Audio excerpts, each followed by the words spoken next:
Hello, lovely people. I hope you are doing well. I am here today to celebrate what I learned about the passing of an American genius.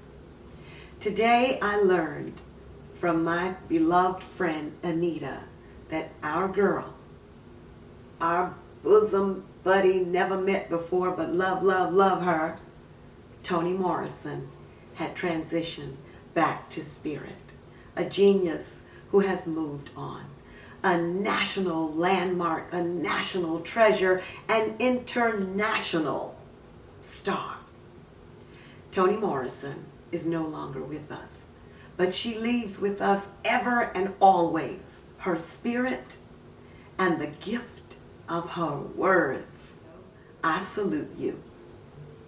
So I am going to play in new makeup and some old pieces that are near and dear to my heart. So let's get started.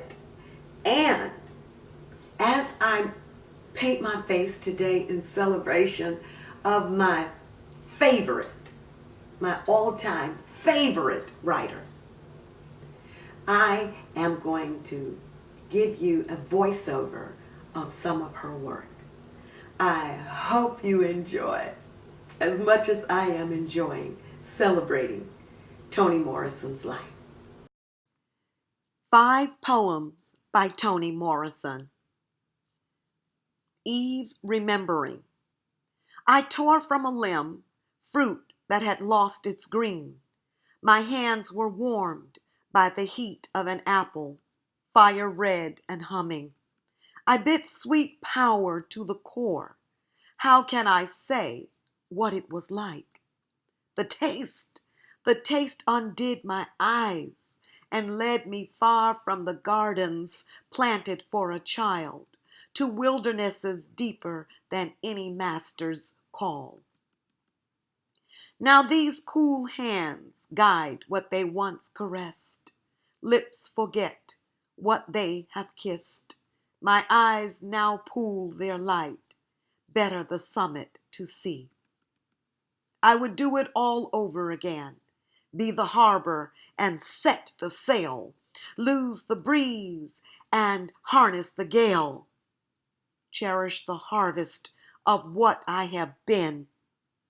Better the summit to scale, better the summit to be. The perfect ease of grain, the second poem. The perfect ease of grain, time enough to spill, the flavor of a woman carried through the rain. Honey talk tongues, down home dreams, a rushed but shapely prayer. Evening lips part to hush, questions raised at dawn. The melon yields another slice, fingers understand. Ecstasy becomes us all. Red cherries become jam. Deep juvenile sleep, a whistle trace, white shorelines in green air, welcome doors held open when goodbye is so long. The perfect poise of grain, time enough to spill, the flavor of a woman remembered on a train. The third poem. Someone leans near. Someone leans near and sees the salt your eyes have shed. You wait, longing to hear words of reason, love or play, to lash or lull you toward the hollow day. Silence needs your fear of crumbled star ash sifting down, clouding the rooms here. You shore up your heart to run, to stay, but no sign or design marks the narrow way. Then on your skin a breath caresses the salt your eyes have shed. And you remember a call clear, so clear. You will never die again. Once more you know, you will never die again. It comes unadorned. It comes unadorned, like a phrase strong enough to cast a spell. It comes unbidden, like the turn of sun through hills, or stars and wheels of song. The jeweled feet of women dance the earth, arousing it to spring. Shoulders broad as a road bend to share the weight of years. Profiles breach the distance and lean toward an ordinary kiss. Bliss, it comes naked into the world like a charm. I am not seaworthy. I am not seaworthy. Look how the fish mistake my hair for home. I had a life like you. I shouldn't be riding the sea. I am not seaworthy. Let me be earth-bound, star-fixed, mixed with sun and smacking air. Give me the smile, the magic kiss, to trick little boy death of my hand. I am not seaworthy. Look how the fish mistake my hair for home. Poems by Toni Morrison.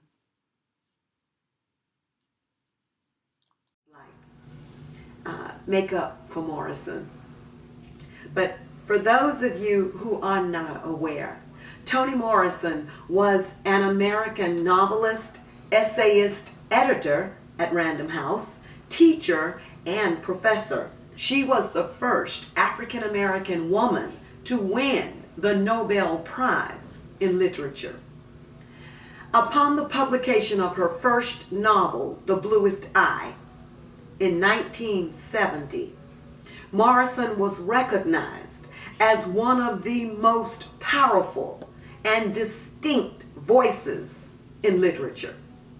Her 1987 novel, Beloved, won the Pulitzer Prize for Fiction and was named the best work of American fiction of the late 20th century by the New York Times in 2006. Now that you've heard some of her poetry, let me share with you a bit of her novel, Love. I have it on my Kindle.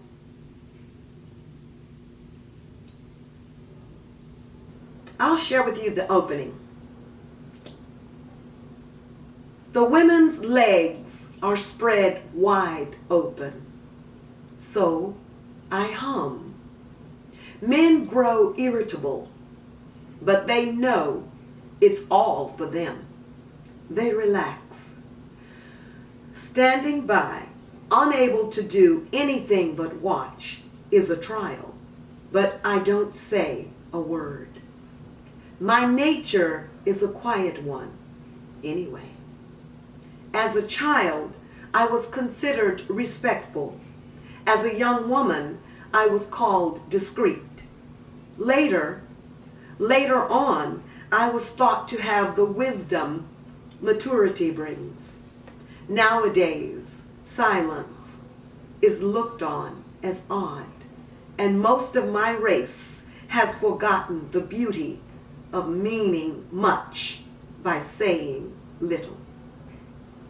Now tongues work all by themselves with no help from the mind. Still, I used to be able to have normal conversations, and when the need arose, I could make a point strong enough to stop a wound or a knife. Not anymore, because back in the 70s, when women began to straddle chairs and dance crotch out on television, when all the magazines started featuring behinds and inner thighs, as though that's all there is to a woman, well, I shut up altogether. Before women agreed to spread in public, there used to be secrets. some to hold, some to tell. Now, no. Barefaced being the order of the day, I hum. The words dance in my head to the music in my mouth. People come in here for a plate of crawfish or to pass the time and never notice or care that they do all the talking. I'm background.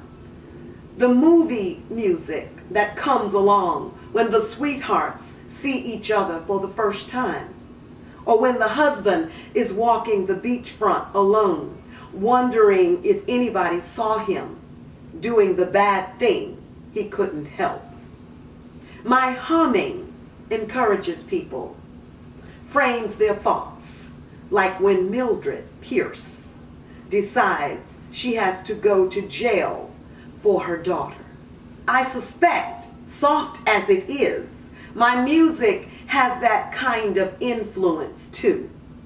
The way mood indigo drifting across the waves can change the way you swim. It doesn't make you dive in, but it can set your stroke or trick you into believing you are both smart and lucky. So why not swim faster? Why not swim farther and a little farther still? What's the deep to you? It's way down below and has nothing to do with blood made bold by coronets and piano keys, does it? Of course. I don't claim that kind of power. My hum is mostly below range, private, suitable for an old woman embarrassed by the world. Her way of objecting to how the century is turning out, where all is known, institutes looked up to for their honesty, have always set the style. Well, maybe it wasn't their honesty. Maybe it was their success.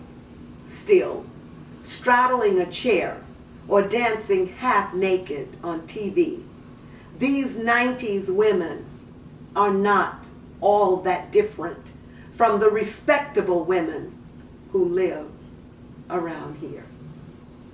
This is coast country, humid and God-fearing, where female recklessness runs too deep for short shorts or thongs or cameras. But then or now, decent underwear or none, wild women never could hide their innocence, a kind of pity kitty hopefulness that their prince was on his way. That is the opening of Love. I won't read it all because it does look like it's going to be quite long, but I will read the rest of it and put this on Facebook. So if you want to hear all of it, go to Facebook, Claudia Moss. Look for me in this makeup and attire, and you will be able to hear me read the opening chapter in full of Love. Thank you so much for watching. I will see you in the next video. Love you and love the spirit and work and presence in the world of Toni Morrison. Her mark is indelibly stamped on this universe. As August Wilson said, leave a mark in the unmarked place. And Toni Morrison has done just that. Thank you for watching. Bye. And always remember, stand in your own spotlight.